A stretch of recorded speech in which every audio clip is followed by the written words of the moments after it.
ఏర్పాటు చేయొచ్చు. దీనికి సమాధానం చెప్పాల్సిన బాధ్యత జగన్మోహన్ రెడ్డి గారి మీద ఉంది. సురేంద్ర గారు చెప్పండి, గతంలో 3 రాజధానులు ఏదైతే సౌత్ ఆఫ్రికా లాంటి దేశానికి 3 రాజధానులు ఉన్నాయి, దేశానికే 3 రాజధానులు ఉంటే తప్పులేదు, ఒక రాష్ట్రానికి 3 రాజధానులు ఉంటే తప్పేంటి, ఒకటి పరిపాలన, ఒకటి రాజ్యాంగం, ఒకటి అసెంబ్లీకి సంబంధించి టోటల్గా 3 రాజధానుల అంశాన్ని తీసుకొచ్చు. అయితే వైఎస్ఆర్సీపీ ఘోర ఓటమి తర్వాత మళ్ళీ జగన్లో మార్పు వచ్చింది, అమరావతికి ఓటేశారు అనే టైంలో మళ్ళీ మావిగన్ అనే కొత్త అంశాన్ని తీసుకొచ్చారు. అంటే ఎందుకు, అంటే ఈ సమయంలో తీసుకురావాల్సిన అవసరం ఏముంది అసలు? అంటే మళ్ళీ ప్రజల్లో వ్యతిరేకత, రాజధానితో ఇప్పటికే బిల్డింగ్లు కడుతున్నారు, ఆ బిల్డింగ్లన్నీ మరి ఏం చేయాలనుకుంటున్నారు ఒకవేళ మీరు ప్రభుత్వం వస్తే? ఒకటండి, నా సహచర ప్యానలిస్టులందరికీ నమస్కారం, మరియు 9+ టీవీ వీక్షకులందరికీ కూడా నా నమస్కారం. ఒకటి, మీరు గతంలో జగన్ గారు 3 రాజధానులు అన్నారు అని చెప్పేసి మాట్లాడారు. నిజానికి 3 రాజధానులు అనేవి 3 చోట్ల పరిపాలనా అంగాలు 3 ప్రదేశాల నుంచి అందరినీ సమీకృతం చేసుకుంటా, కోఆర్డినేట్ చేసుకుంటా పరిపాలన సాగే విధానం మాత్రమే. నిజానికి రాజధాని అనేది రాజ్భవన్ ఎక్కడ ఉంటే అదే రాజధాని. అప్పుడు జగన్ గారు చెప్పింది అయినా విశాఖపట్నం మాత్రమే రాజధాని, మిగతా ప్రాంతాలు అమరావతిలో పెట్టే శాసన రాజధాని అయినా, కర్నూలులో ఉండే న్యాయ రాజధాని అనే అది రాజధాని అనే పదాన్ని వాడారే కానీ అవి నిజానికి ఆ సెంటర్స్ నుంచి పనిచేసే ఆ ప్రదేశాల నుంచి రాష్ట్రం మొత్తాన్ని సమీకృతం చేసే వ్యవస్థ మాత్రమే అది. నిజానికి రాజధాని వైజాగ్ అని అనుకోవాలి. ఇంకొకటి, ఇందాక మన మస్తాన్ రావు గారు అనలిస్ట్ గారు మాట్లాడుతూ పార్టీలో చర్చించి నిర్ణయాలు చేస్తున్నారా లేదంటే తనకి ఏది తోస్తే చేస్తున్నారా అని చెప్పి అన్నాడు. ఇలా అడగాలనుకుంటే ఆయన కొంచెం ఒక రకమైన భావంతో అన్నట్టు అనిపిస్తుంది నాకు.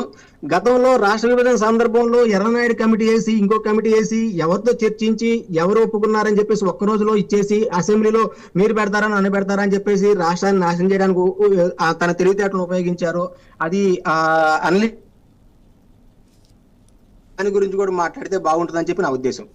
తర్వాత ఇంకో విషయం, ఇక్కడ క్యాపిటల్ అంటే నిజానికి జగన్ గారు అసలు క్యాపిటల్ ఎక్కడ రాజ్యాంగంలో చెప్పలేదు అని చెప్పన్నారు. ఆ విషయం 100% కరెక్టే. ఆయన ఒకసారి రాజ్యాంగం చెక్ చేసినా, వేరే ఎవరి చేత చెక్ చేయించినా రాజ్యాంగ కోవిధులనే చెప్తారు. ఇంకొకటి, క్యాపిటల్ అంటే అసలు అర్థం ఏంటి?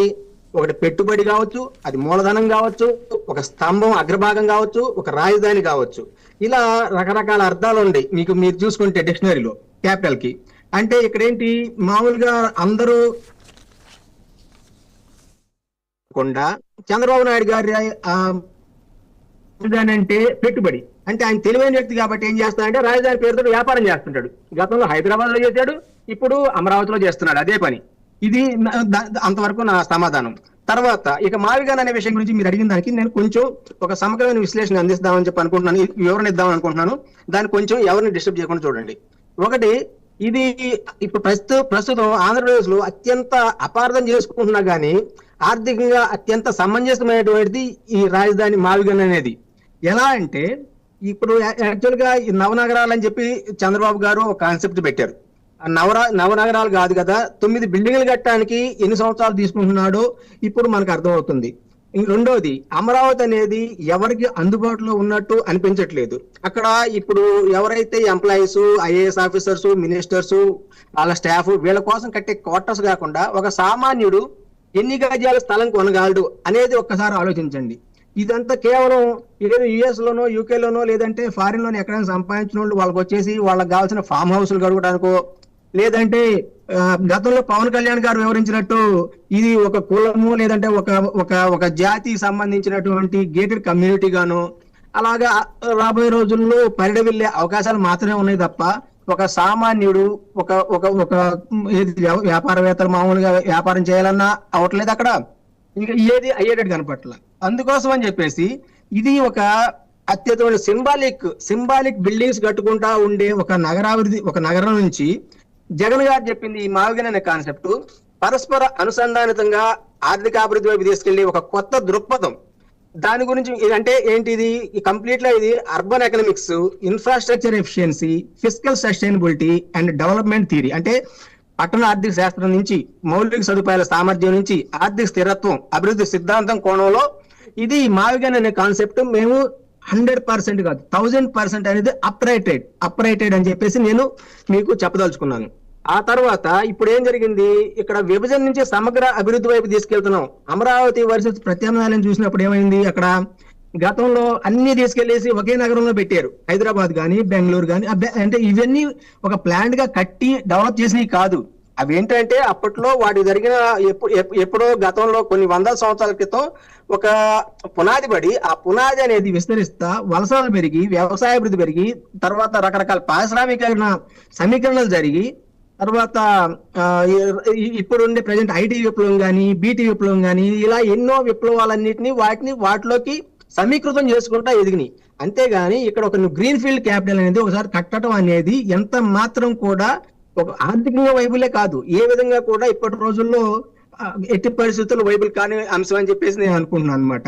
ఇక్కడ it's just not like political rhetoric అనమాట. ఇది it's economically rational, geographically balanced and globally aligned capital strategy. ఎలా అంటే ఆర్థిక పరంగా సమంజసమైనటువంటిది, భౌగోళిక పరంగా సమతుల్యమైనటువంటిది, ప్రపంచ ధోరణులకు అనుగుణమైన రాజధాని వ్యూహం అన్నమాట ఇది. ఇంకా మీరు గతంలో అనలిస్ట్ గారు క్వశ్చన్ చేశారు, ఇప్పుడు వైజాగ్ అని చెప్పి అన్నారు, దానికి ఏమైనా క్షమాపణ చెప్తారని. ఒకరోజు ఒక కాన్సెప్ట్ ప్రకారం ఆలోచించి దాన్ని తీసుకెళ్దాం అనుకున్నారు. వైజాగ్ లో అయితే 1000 కోట్లు 2000 కోట్లతోనో ఒక రాజధాని కొత్తగా పూర్తిగా నిర్మించాల్సిన అవసరం లేకుండా రాజధాని ఆటోమేటిక్ గా ఏర్పడే పరిస్థితులు ఉన్నాయి అక్కడ. దాన్ని కోర్టుల ద్వారా కానీ రకరకాల మార్గాల్లో అడ్డుకున్నారు. ఓకే, ఇప్పుడు మరలా దీన్ని సస్టైనబుల్ గా అమరావతిని పూర్తిగా డెవలప్ చేద్దామని చెప్పేసి రాష్ట్ర ప్రభుత్వం ఉండే పెట్టుబడులు కానీ పన్నుల డబ్బు కానీ లేదంటే అవి చేసే అప్పుల నుంచి కానీ మొత్తాన్ని తీసుకొచ్చేసి ఒక చోట అంటే గుడ్లన్నీ ఒకే గంపలో పెడుతున్నారు. గతంలో చెన్నైలో కానీ ఆ తర్వాత హైదరాబాద్ లో కానీ పెట్టిన గుడ్లన్నీ ఒక్కసారి అక్కడ కింద పడింది అనుకోండి మొత్తం పోతాయి. ప్రజెంట్ అమరావతి కూడా అలాంటిది. నేను అనుకోవడం ఏంటంటే అమరావతి అనేది మరో 3 రాష్ట్రాలకి వేర్పాటు వాదంగా కానీ లేదంటే ప్రాంతీయవాదాల వైపు కానీ దారి తీసే అవకాశం ఉందని చెప్పేసి నేను ఖచ్చితంగా చెప్తున్నాను. ఎందుకంటే రాయలసీమకి కల్చరల్లీ కానీ ఇంకో విధంగా కానీ ఏ విధంగా కనెక్టెడ్ అండి ఇక్కడ అమరావతి. ఇక్కడికి వచ్చి 4054 ఎకరాలు వచ్చేసి అక్కడక్కడ రాయలసీమ ప్రాంతంలో చెందినటువంటి టీడీపీ కార్యకర్తలు లేదంటే నాయకులు వచ్చేసుకున్నారు. ఇక్కడ ఏదైనా ఎక్కడైనా కనెక్టివిటీ అనేది ఉందండి ఇక్కడ దీంట్లో.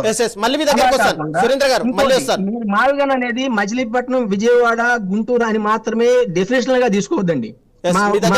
వైసీపీ సిద్ధాంతాల ప్రకారం ఇక్కడ మచిలీపట్నం అంటే ఏంటి, ఒక సముద్ర రేవు ఆధారిత అభివృద్ధికి అనువైన సముద్ర ముఖద్వారం. అది అంటే ఏంటి, maritime gateway with port led growth potentiality. అంటే అభివృద్ధి చెందిన నగరాలు పోర్ట్ కనెక్టివిటీ ఉన్నాయంటే క్యాపిటల్స్ అవి ఆ సిటీస్ ఎంతో అభివృద్ధి చెందుతున్నాయి. దాని ద్వారా ఎంతో మంది పారిశ్రామికీకరణ గానీ రవాణా అభివృద్ధి గానీ ఇవన్నీ జరుగుతున్నాయి. రవాణా కేంద్రం ఇది. ఇండియాలో ఉన్నటువంటి జంక్షన్స్ లో పెద్ద జంక్షన్ తీసుకుంటే ఉత్తరప్రదేశ్ లో మొఘల్ సరాయ్ జంక్షన్ తీసుకున్నా గానీ లేదంటే ఒరిస్సాలో ఒక జంక్షన్ ఉంది, ఆ తర్వాత బలార్షా దగ్గర ఇంకొక జంక్షన్ ఉంది.